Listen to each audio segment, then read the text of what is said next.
ver, y el chat.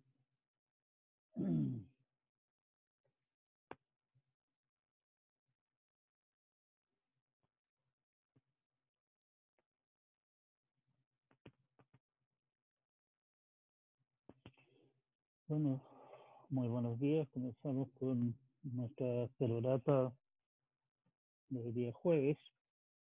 Les había comentado que la idea era de alguna manera cerrar definitivamente nuestra primera parte para comenzar a discutir temas más jugosos.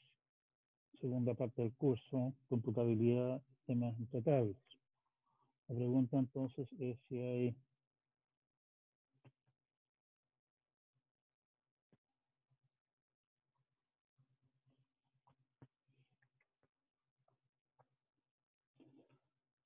si hay alguna consulta, comentario o alguna otra cosa todavía pendiente, un tema que debamos resolver antes de comenzar con temas diferentes. Cedo la palabra a los palabradores.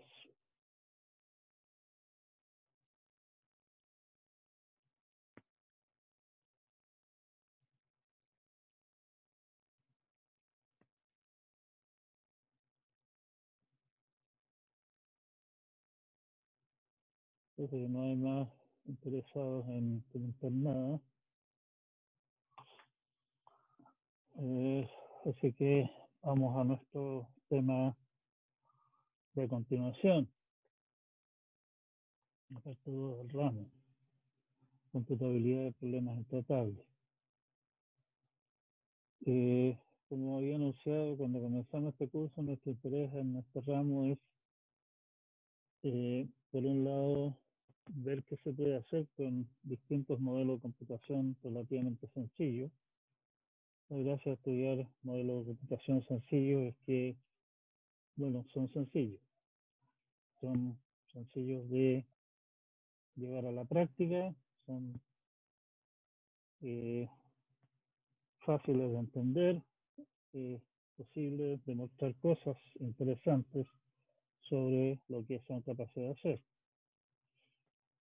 Nos encontramos con un par de modelos de computación sencillos que nosotros describimos, que fueron los autómatas finitos y los PDA, y otras maneras alternativas de describir los mismos lenguajes que esos métodos de efectuar computación representaban, equivalentes.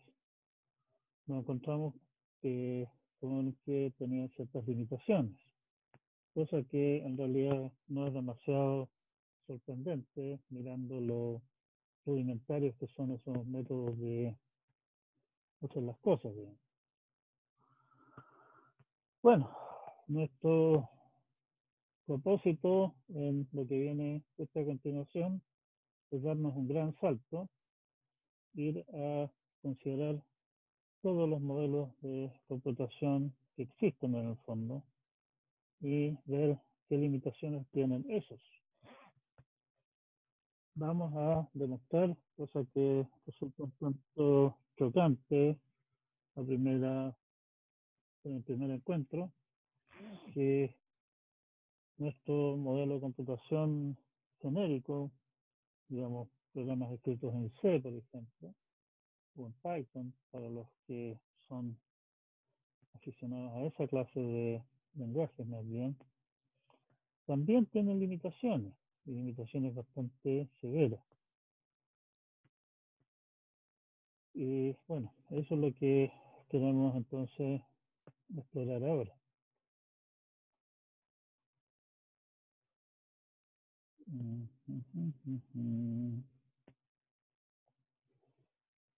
Bueno, lo que vamos a hacer como primera cosa es estudiar un problema bastante simple, en realidad bastante infantil en realidad, pero que nos va a servir como punto de partida para discutir un montón de cosas más adelante.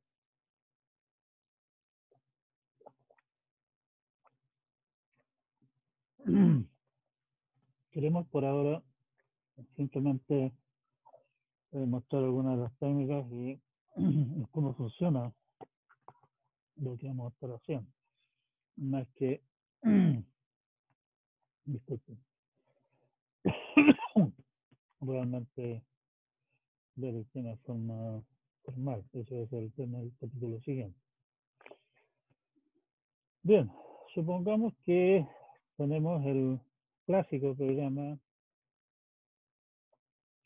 del listado 11.1. Estoy viendo que esto está resultando bastante feo.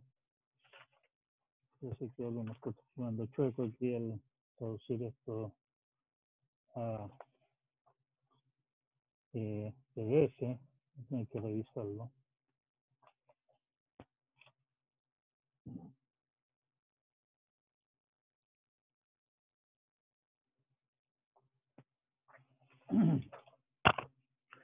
Ese clásico programa que escribe Hola Mundo, escrito en C, es famoso porque es el primer programa que introdujeron Cunningham en su clásico libro del lenguaje de programación C como primer programa para básicamente familiarizarse con la idea de poder compilar un programa y ejecutarlo en el ambiente en que uno está trabajando.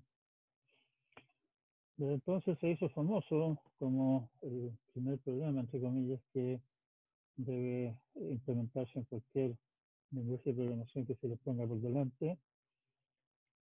Y entonces hay incluso sitios web completos dedicados a la espinosa pregunta de cómo se escribe Hola Mundo en cuanto al lenguaje marciano no existe.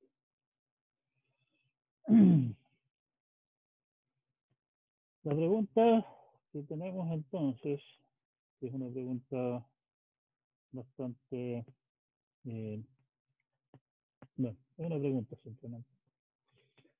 Tenemos un programa escrito en C y queremos determinar si lo que hace ese programa al ejecutarse con algún conjunto de datos, lo primero que hace es escribir Hola Mundo.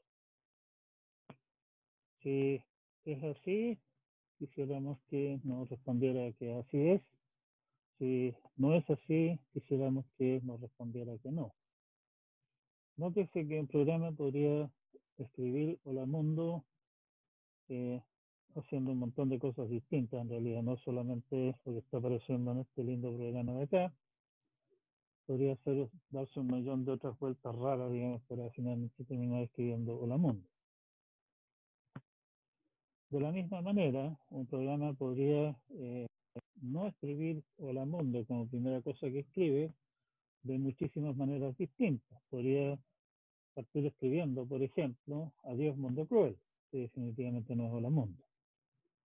O podría escribir algún poema, o derechamente podría nunca escribir nada. Incluso podría simplemente llegar y entrar en un ciclo infinito y no escribir ninguna cosa, ni siquiera terminar su ejecución.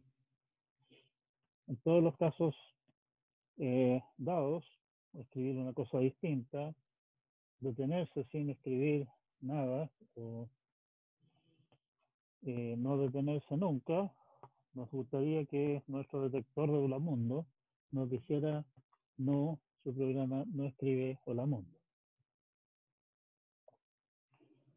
Resulta que hacer eso es imposible, lo cual resulta un tanto sorprendente. Uno está realmente mal acostumbrado, podríamos decir, de todo lo que uno han estado machacando en ramos como programación, estructura de datos y otros más, de que todo programa todo problema puede resolverse mediante un programa de computación. Y aquí vamos a llegar a demostrar que hay problemas, incluso problemas que parecen tan simples como el que estamos planteando acá, que no pueden resolverse mediante programas. Bueno, para ¿cómo se llama? Para clarificar bien el problema, vamos a considerar programas escritos en C, pero vamos a eliminar algunas de las limitaciones que tiene C por ser C, ejecutarse en el computador real. El computador real, por ejemplo, un int, una variable int puede contener solamente números enteros en ciertos rangos, bastante estrechos por lo demás. Un computador real tiene memoria limitada, no puede tener muchísimos teras de programas en la memoria, por ejemplo, etc. Vamos a suponer que estamos programando en alguna clase de C idealizado, que un poco es la idea de C con la que uno trabaja normalmente, donde uno se olvida de que los enteros en realidad son limitados, donde uno se olvida de que la memoria en realidad no es ilimitada, donde uno se olvida de que ciertas cosas son demasiado grandes, digamos, para el compilador o se demoran demasiado tiempo. Nos vamos a olvidar en el fondo de esas limitaciones. Y para no meternos en problemas, porque realmente hablar de que hacemos computación con números reales es un problema espinudo. Si consideramos, por ejemplo, un número como raíz de 2, raíz de 2 es un número que no podemos expresar en un número finito de decimales, por ejemplo. Por lo tanto, hacer cálculos exactos con raíz de 2 significa considerar un número infinito de decimales o hacer alguna otra clase de juego extraño y ya nos empezamos a meter en problemas más o menos espinudos de cómo diablos representamos esas cosas. Para evitarnos esos problemas, vamos a suponer que esa clase de cosas no las consideramos siempre. En todo caso, lo que queremos hacer al final del día no es un problema de análisis numérico, queremos calcular alguna clase de resultado numérico, por lo tanto eso no debiera ser una limitación real. Buscamos entonces construir, o más bien demostrar que no existe, un programa H de hola que detecta si un programa que le damos a H como dato, con sus datos, me responde si ese programa detecta, escribe como primera cosa hola mundo o no. No estamos haciendo ninguna clase de suposición particular acerca de cómo funciona H. O sea, podemos suponer, por ejemplo, que H lo que hace es ejecutar el programa que le estamos dando como dato, o puede básicamente analizarlo y ver cómo funciona, en base a eso deducir si el programa escribe o no hola mundo, etcétera. O sea, no le estamos poniendo ninguna clase de limitación en ese sentido. El esquema 11.1 muestra cómo podríamos describir el funcionamiento de ese hipotético programa H. Tenemos una caja con H donde entra el programa y los datos y responde tener dos salidas, la salida sí y la salida no. O sea, básicamente, supongan ustedes que la salida en realidad son, por ejemplo, dos ampolletas, digamos, que se prende la ampolleta sí o se prende la ampolleta no.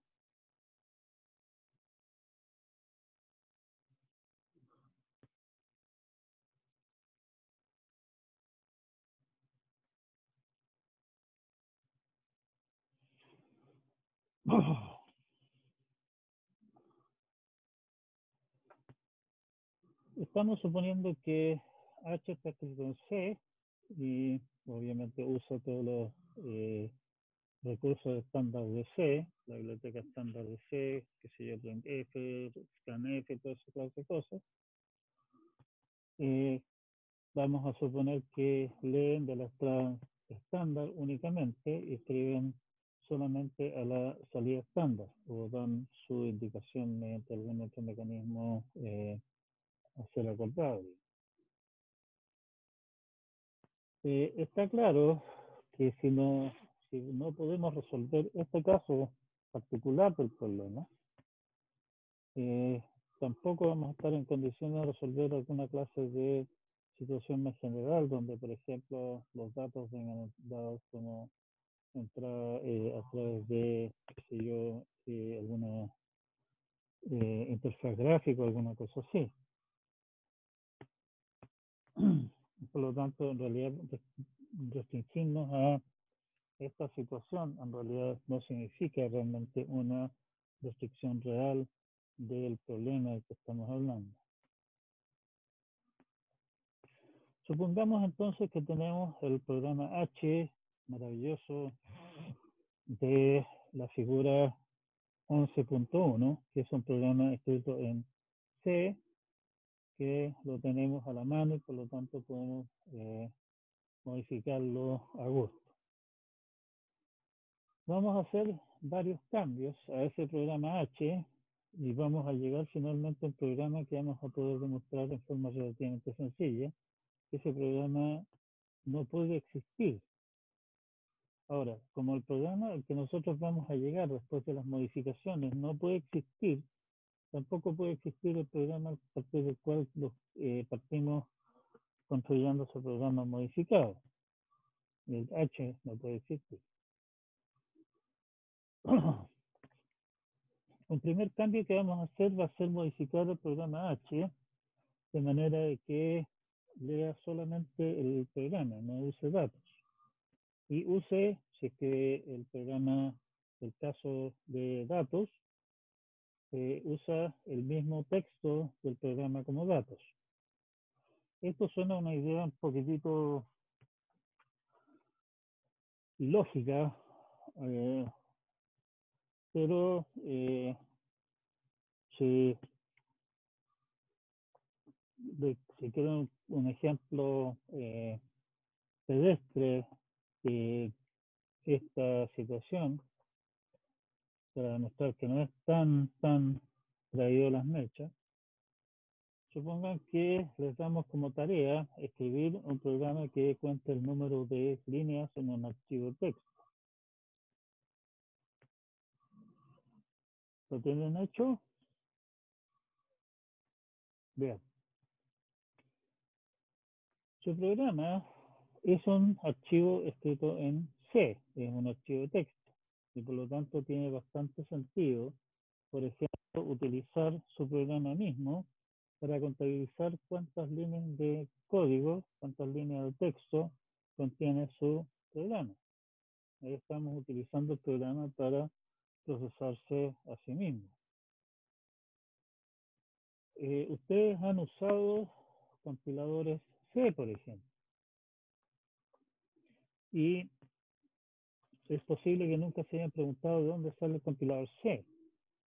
Les cuento un oscuro secreto de la computación. Los compiladores C generalmente son programas escritos en C. ¿Y cómo se compilan? Bueno, se compilan con un compilador C, ellos mismos generalmente. Por lo demás, uno de los casos de prueba típicos para una nueva versión, por ejemplo, de un compilador es compile la nueva versión del compilador con la versión antigua y use el resultado para compilarse a sí mismo. Y use nuevamente el resultado para compilar el compilador. Obviamente, si el compilador hace bien su pega, las dos últimas compilaciones, que son compilar el compilador consigo mismo, debieran dar los mismos resultados, si no, el compilador está malo. Aquellos de ustedes que hayan pasado por lenguaje de programación, posiblemente les suene el lenguaje de programación Scheme. También Scheme o sea, generalmente es un lenguaje que se considera interpretado, pero hay versiones de Scheme compiladas, bastante eficientes por lo demás, muy buenos compiladores por ahí. Posiblemente el mejor de todos ellos, en términos de la calidad del código generado, es una cosa llamada Chess Scheme, cortesía de Cisco hoy día, y código abierto por lo demás. Bueno, resulta que Chess Scheme tiene como una de sus políticas que una mejora, digamos, al compilador, que se supone que hace que el código sea más rápido, se acepta únicamente si el compilador compilado con esa versión modificada resulta más rápido que el original. O sea, estamos utilizándolo incluso como su propio caso de prueba, como su propio vara de medida. Para llevar esto a cabo, esta idea media marciana que estamos planteando, lo que podemos hacer, en el fondo, ustedes que son avanzados programadores en C, lo que pueden hacer es leer el programa, los datos, el programa completo y guardarlo en memoria. Y cada vez que el programa, cuando queramos hacer que el programa, simular el programa y ver cómo funciona, y queramos ver qué es lo que pasa si es que lee datos, en vez de hacerlo leer, lo hacemos, ¿cómo se llama? Tomar datos de esa área de memoria donde los habíamos guardado. O sea, no es realmente una modificación demasiado sustancial. En el fondo es interceptar, digamos, cada vez que el programa quiera hacer alguna operación de entrada y salida, y en vez de realmente leer datos, pasarle datos de la copia del programa que tenemos guardada en memoria. Tenemos entonces el esquema de la figura 11.2. Tenemos el programa H', esta versión modificada, que recibe como datos de entrada únicamente un programa.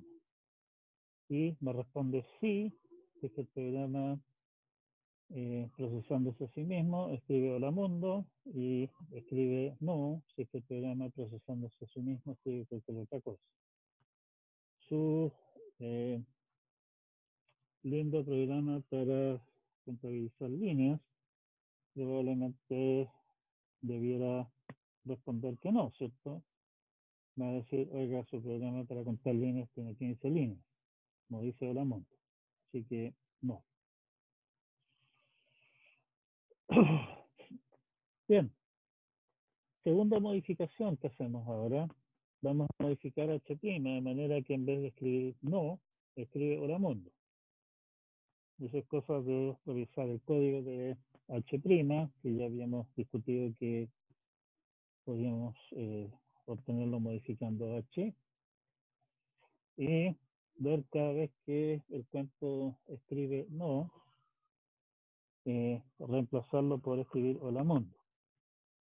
Como sabemos que H' lo único que hace es escribir sí o escribir no, ninguna otra cosa, eso es cosa de ir y buscar todos los puntos en los cuales el programa genera alguna clase de salida. Si es que hace un printf o un pushchar o lo que sea, y verificar si la primera letra de lo que quiere escribir es N mayúscula, quiere decir que no, y por lo tanto reemplazamos eso por escribir la mundo. Fácil, rápido e indoloro.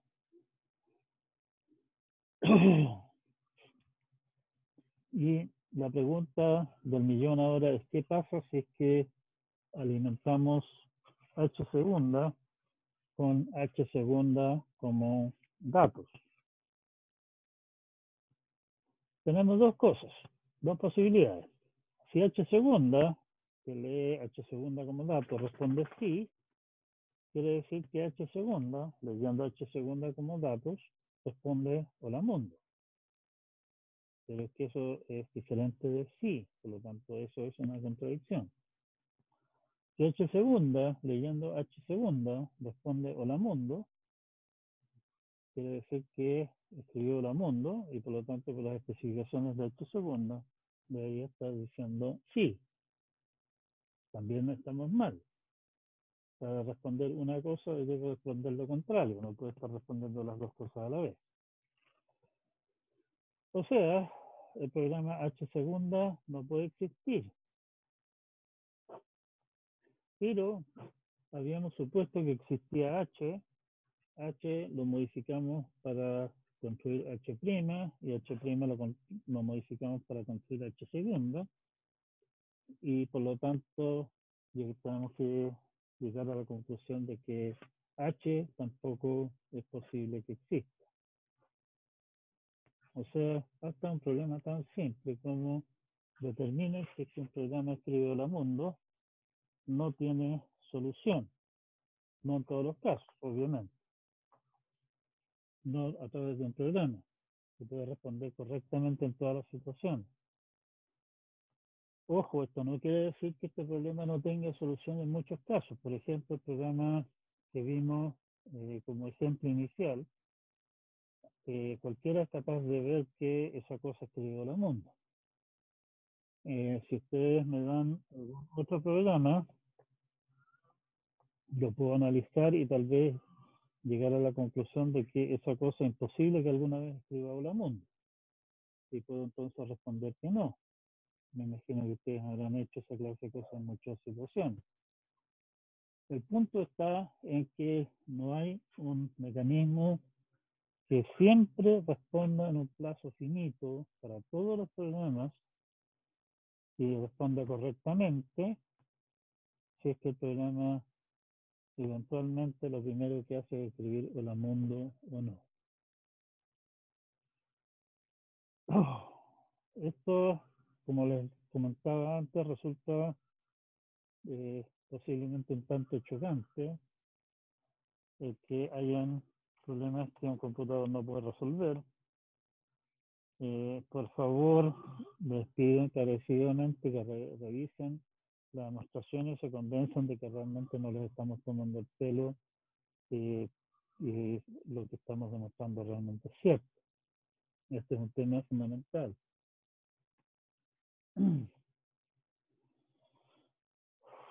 ¿Estamos?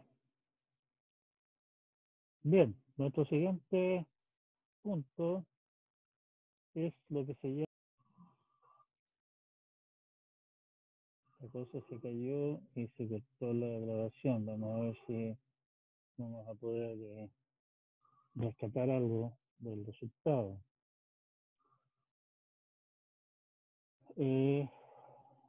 Bueno, que lo que está diciendo, nuestra estrategia para resolver problemas en general consiste en tomar el problema y traducirlo en un problema diferente que sepamos cómo resolver. Espérenme, tengo un problema local acá, vengo al tiro.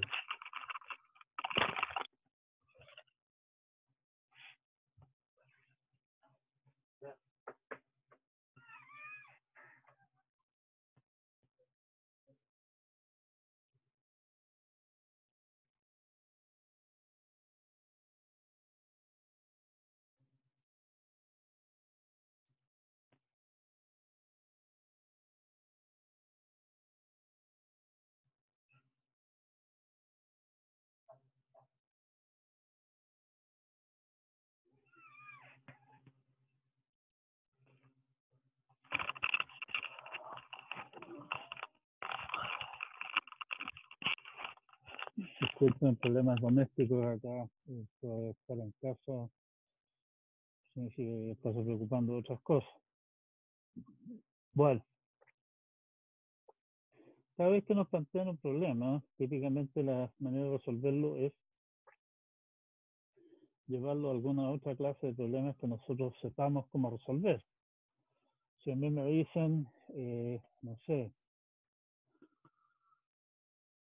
cualquier cosa, o sea, si les dijeron a usted calcule una integral, ustedes me pedían si es que podían aplicar algunas de las técnicas para transformar esa integral sea que les dieron en alguna integral más manejable. Esa es una reducción del problema, reducirlo a un problema distinto.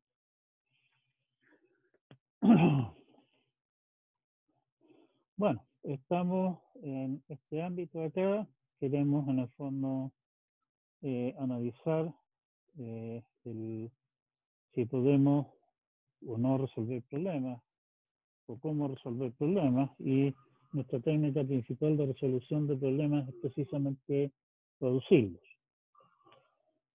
Y vamos a tener que definir eso en forma formal, de manera que podamos razonar sobre ello. De la misma manera,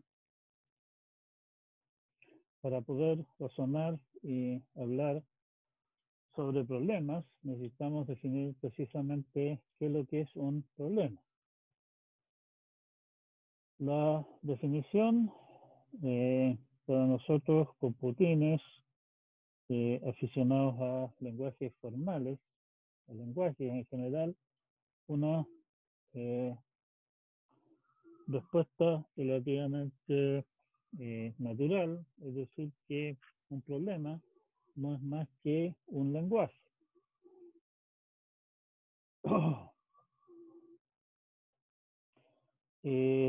La instancia del problema es una palabra sobre el alfabeto que ya hemos tomado como base, y lo que la respuesta a nuestro problema entonces será: ¿esta palabra pertenece o no a este lenguaje?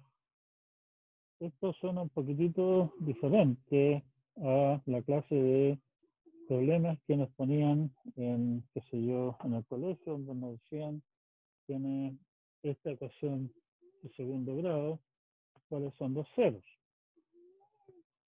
O los problemas que les planteaba tal vez el profesor de literatura respecto de algún texto, o incluso los problemas que les preguntan los físicos, que le dicen a qué altura llega la pelota si es que se lanza, bla, bla, bla, bla, bla, todas esas cosas que son tan aficionados a los físicos. Aquí nuestras respuestas son simplemente sí y no, lo cual parece a primera vista bastante restrictivo. Sin embargo, todas las preguntas que a ustedes se les puedan ocurrir plantearse, las pueden traducir en posiblemente una secuencia de preguntas con respuestas sí y no. Por ejemplo, ¿a qué altura llega la pelota? Bueno, se lo puedo traducir en una secuencia de preguntas de: ¿la pelota llega a 10 metros más o no de altura? Si es que llega a más de 10 metros, puedo entonces preguntar si llega a más de 100 metros o qué sé yo, y de esa manera, de alguna manera, ir encajonando la solución con la precisión que se desee. ¿Sí? En realidad vamos a ver mucho más adelante de que hay una relación bastante clara y directa entre problemas que tienen solamente respuestas sí y no, y preguntas que se llaman problemas de decisión en realidad, y problemas de búsqueda que nos preguntan sobre algún objeto que cumple con ciertas condiciones indicadas en el problema. O sea, una pregunta sí o no es preguntar, por ejemplo, ¿este arreglo de datos viene ordenado? La respuesta es clara, es sí o no. La pregunta de: aquí viene un arreglo de datos, por favor entréguemelo ordenado, a primera vista se ve como un problema distinto, pero se puede traducir en una serie de consultas del tipo de: ¿está ordenado este arreglo, este pedazo del arreglo o no? Ya, entonces, un problema es un lenguaje sobre algún alfabeto signo. Una instancia del problema no es más que una palabra, y la pregunta es si pertenece o no pertenece al problema. resolver el problema significa construir alguna cosa, un artilugio F que reconozca P. O sea, dado sigma que pertenece a sigma asterisco, la idea es que nuestro F responda, F de sigma responda correctamente, verdadero, siempre que sigma pertenece a P, pero que responda falso si es que sigma no pertenece a P. Algunos comentarios rápidos acerca de problemas. Para nosotros no son interesantes aquellos problemas en los cuales el lenguaje del caso es básicamente infinito, ¿sí?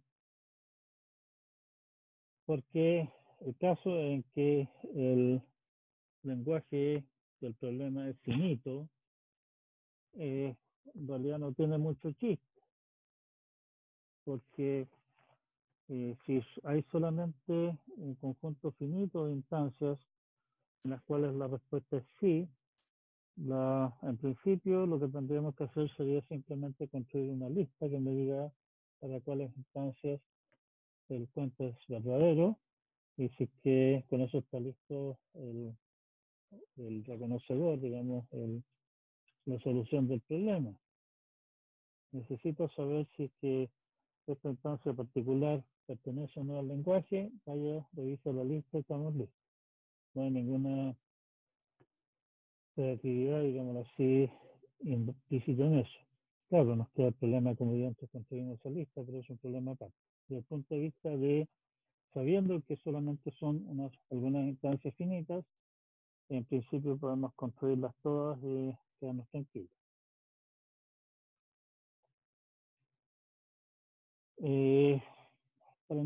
Para nuestros efectos, para poder razonar sobre las cosas, es mucho más cómodo poder hablar de problemas de decisión, porque son de alguna manera la manera más natural que tenemos nosotros de manejar palabras y ese tipo de cosas. Nuestros autómatas responden sí o no solamente, no hacen otra cosa. Y por lo tanto resulta más cómodo de trabajar con eso.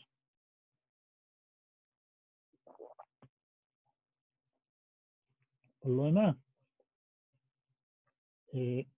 no eh, no tener una salida, un resultado complicado, nos simplifica la existencia a la hora de razonar sobre lo que estamos ocurriendo.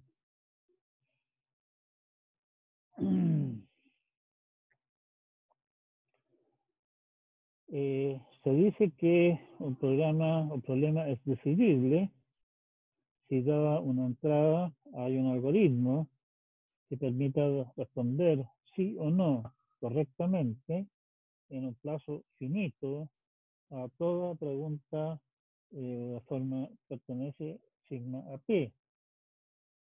Nuestra demostración del Hola Mundo anterior sorprendentemente demuestra precisamente que hay problemas que no son decidibles.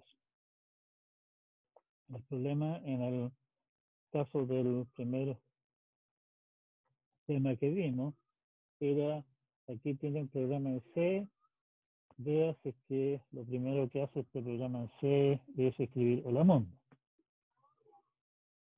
Y ese es un lenguaje escrito con caracteres ASCII en el fondo, ¿cierto? El lenguaje de todos los programas C que escriben Hola Mundo como primera cosa. Perfectamente definido que hay dentro de nuestra definición de problemas y demostramos que ese problema no es decidible. Bien, habíamos hablado de reducciones de problemas. Un problema lo reducimos a otro por la vía de básicamente tomar nuestro programa original y transformarlo, traducirlo en otro problema u otros problemas, no tiene por qué ser uno solo, que ya sabemos cómo resolver. Y a eso se le llama reducir. ¿Sí? Parto tal vez con un problema complicado, grande, y lo reduzco a problemas más pequeños, más chicos, o chicos. Decimos que un problema P se reduce al problema Q si es que hay algún algoritmo, un procedimiento que es determinista, que siempre termina su procesamiento en un plazo finito, que dado sigma, en sigma entrega un sigma prima, tal que si sigma pertenece a P, sí y solo si sigma prima pertenece a Q. O sea, estoy tomando un problema original y lo estoy traduciendo mediante el algoritmo correspondiente, sigma prima, tal que sigma y sigma prima tengan la misma respuesta. Si uno no tiene solución, el otro tampoco. ¿No? Se anota P menor o igual a Q, si es que eso se cumple. Si ustedes se ponen a pensar un poco, lo que están haciendo es demostrar que si yo tengo cómo resolver todas las instancias de Q, tengo cómo resolver todas las instancias de P, pero no al revés. O sea, en el fondo estoy demostrando que P no puede ser más difícil que Q, porque puedo resolver P si es que sé cómo resolver Q, así que P no puede ser más difícil. Podría sí ser que Q sea mucho más difícil que P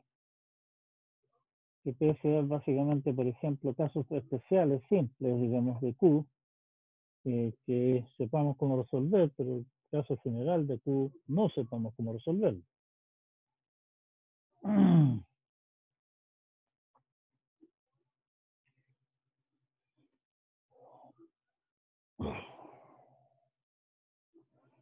Bueno, como ejemplo de cómo se aplica esto en la práctica, en el fondo también en particular, qué clase de aplicaciones le damos nosotros a esto, nosotros vamos a utilizar esto más que nada por contradicción.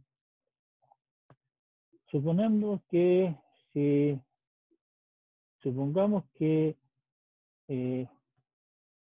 P no es si, perdón, ya me estoy enredando. Si P resulta que sabemos que no es decidible y logro reducir el problema P a un problema Q, automáticamente el problema Q, como el problema Q es un problema que no es más fácil que el problema P, no puede ser decidible tampoco. Si tengo un problema P y lo reduzco a un problema Q, el problema Q sé que es decidible en este caso particular, en el fondo como sé que P no puede ser más difícil que Q, quiere decir que puedo decidir P por la vía de tome la instancia de P, traduzco la correspondiente instancia de Q, resuelva eso y estamos listos. ¿Sí? O sea, vamos a utilizar esa estrategia para demostrar que ciertos problemas adicionales tampoco son decidibles, partiendo en el fondo con nuestro problema no decidible de partida, que es el Holamón. Por ejemplo,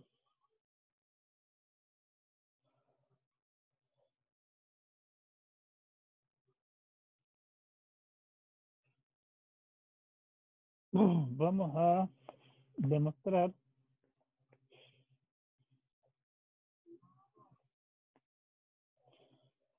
que determinar si el problema alguna vez le asigna un valor a una variable X dada del programa tampoco es decidible. Y ahí empezamos a ver que esta cosa que estábamos viendo que se ve un poquitito nebulosa en el aire, en realidad sí es un tema de interés práctico. Está claro que una de las cosas típicas que a uno le interesa hacer cuando está escribiendo un programa, por ejemplo, en estructura de datos, oiga, alguna vez se le asigna un valor a esta variable X acá o tal vez nunca llegue a este punto del programa. ¿Sí? Esa clase de preguntas, otra pregunta también más o menos obvia, es, oiga, ¿cómo puedo determinar si es que mi programa se mete en un ciclo infinito? Resulta que toda esa clase de cosas y muchísimas más cosas que a uno le interesaría poder responder respecto al programa de uno, resulta que no tienen solución, o sea, no son problemas decidibles. Programar es mucho más difícil de lo que pareciera ser a primera vista. Bueno, vamos a nuestro ejemplo entonces. La demostración es que la idea consiste en reducir el problema de detectar hola mundo a este problema. Para eso vamos a definir un programa que podría o no imprimir hola mundo como primera cosa. Y ese programa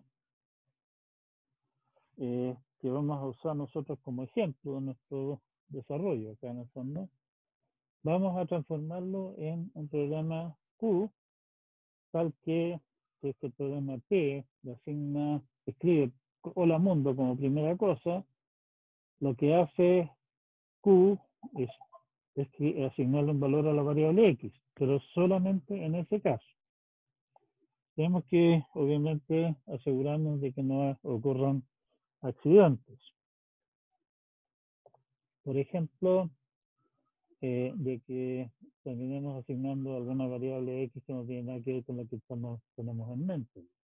Entonces, para evitar accidentes, lo que vamos a hacer cambiar todos los nombres de las entidades del programa, anteponiéndoles hola subrayada. Así, si P hace mención de la variable X, el programa P', que resulta de modificar P, va a usar la variable hola subrayado X. Si es que el programa P llama a una función F, el programa P' llama a hola subrayado F, y así sucesivamente.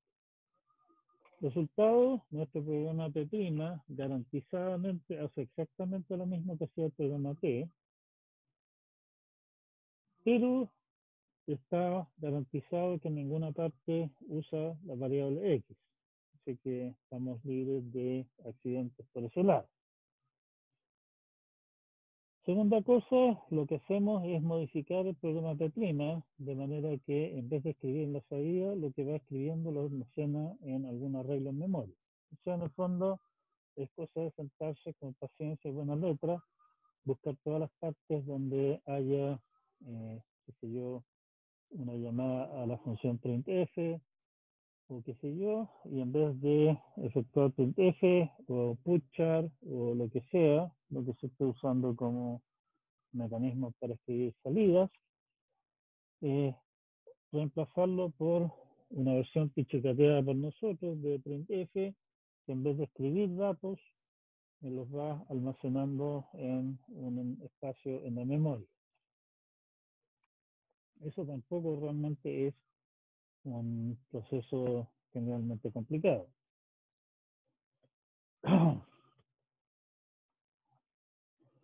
Y cada vez que se efectúa alguna operación de escribir algo, en vez de al final de la operación, lo que hace nuestro programa entonces es revisar si lo que está hasta ese momento escrito, entre comillas, porque realmente no estamos escribiendo nada, lo estamos guardando en memoria, es exactamente hola mundo.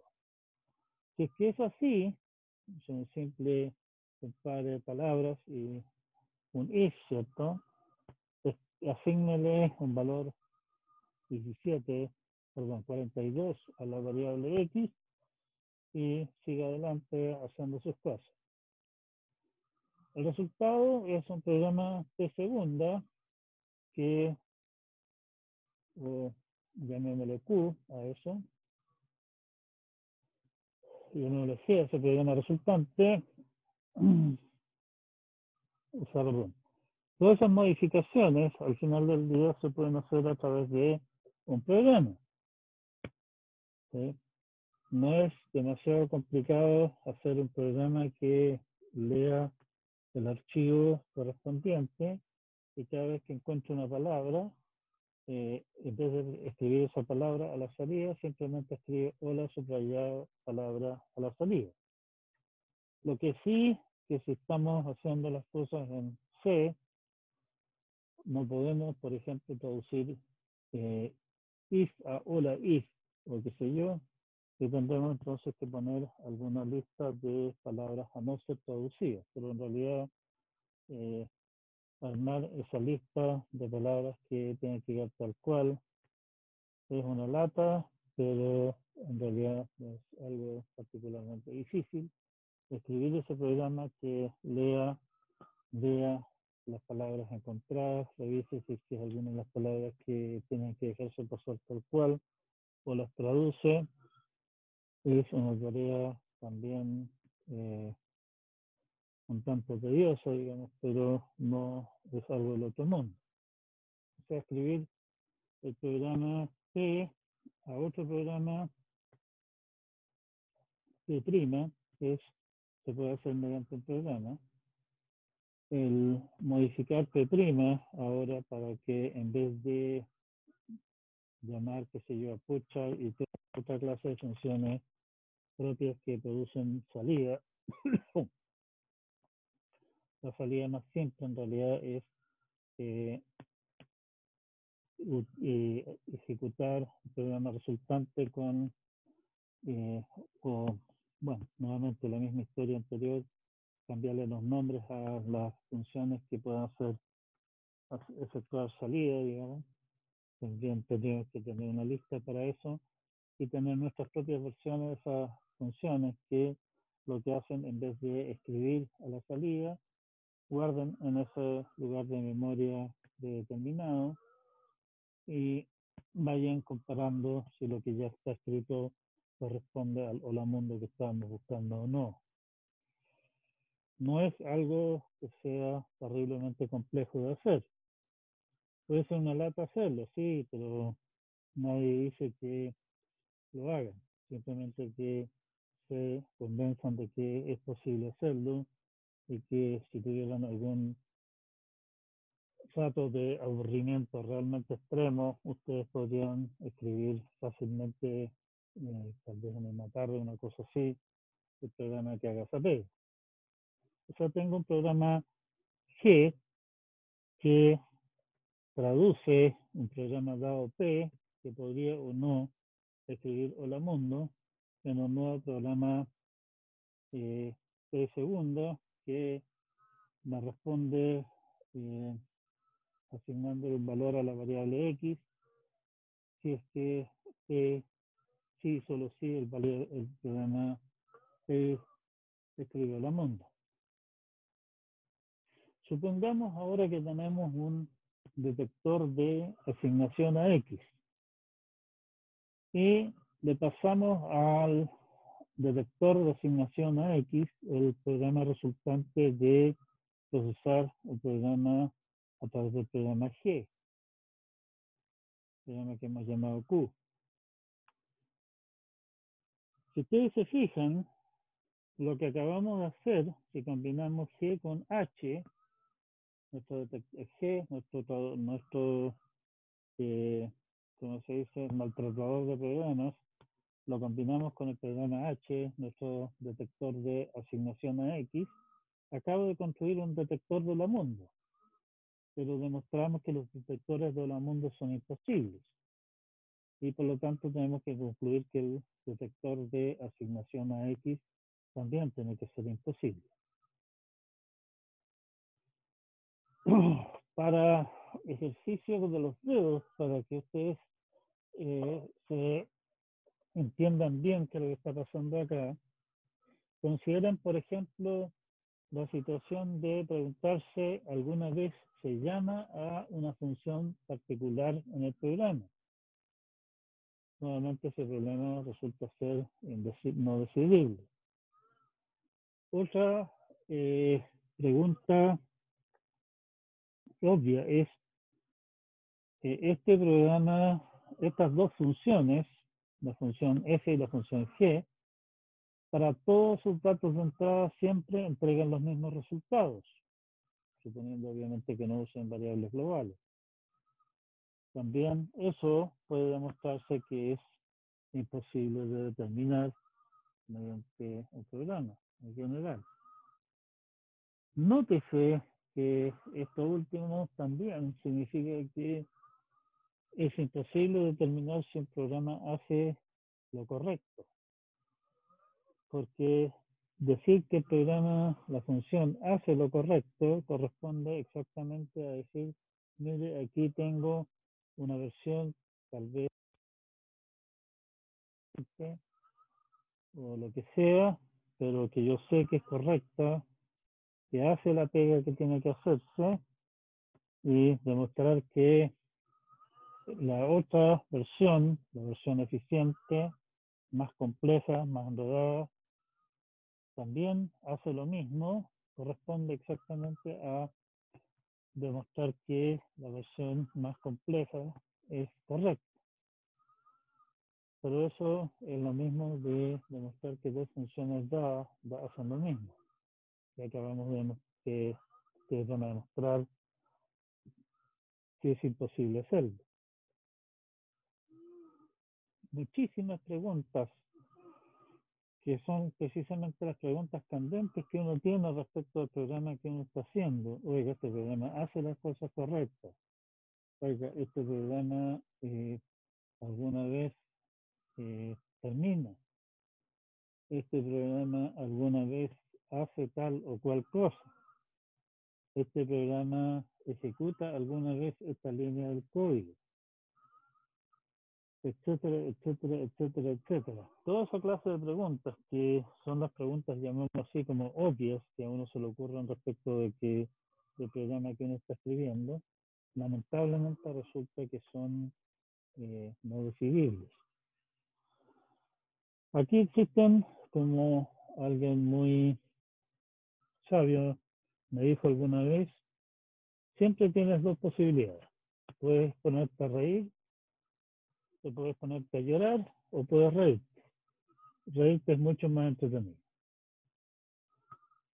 Podemos tomarlo en la trágica, las preguntas que nos gustaría hacer, no podemos responderlas siempre, abandonemos toda esperanza al entrar acá, como decía el infierno de Dante, o podemos decir, no podemos resolver nunca todos los casos, pero sí vamos a poder responder a algunos casos. Veamos qué casos podemos resolver, qué casos de interés práctico tienen solución, qué casos de interés práctico podemos demostrar que realmente no tienen caso, tal vez. Veamos qué cosas podemos hacer dentro del rango de cosas que sí son posibles y veamos de restringirnos a eso. Y eso tiene la gran ventaja, como demostramos, que no puede haber una solución que la responda siempre. Que hagamos lo que hagamos, el avance que logremos, siempre va a quedar espacio para seguir avanzando más. Así que la pega no se nos va a acabar nunca.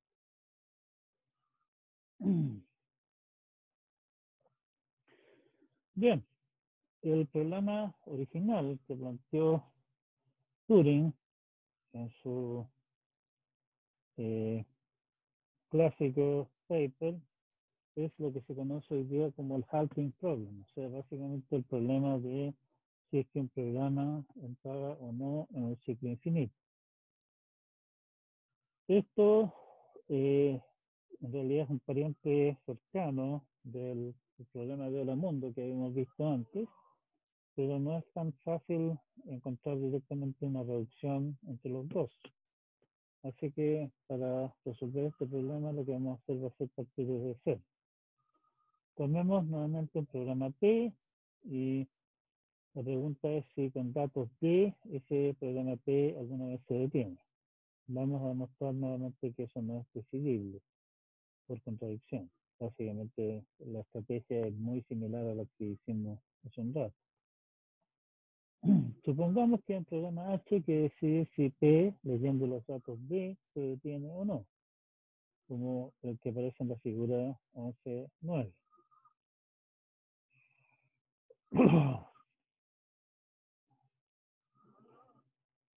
La idea obviamente es que H, una vez que llegue a su respuesta, me diga que sí o me diga que no, se detenga, porque no tiene mucho sentido que siga dando vueltas haciendo cosas, ya respondió ella.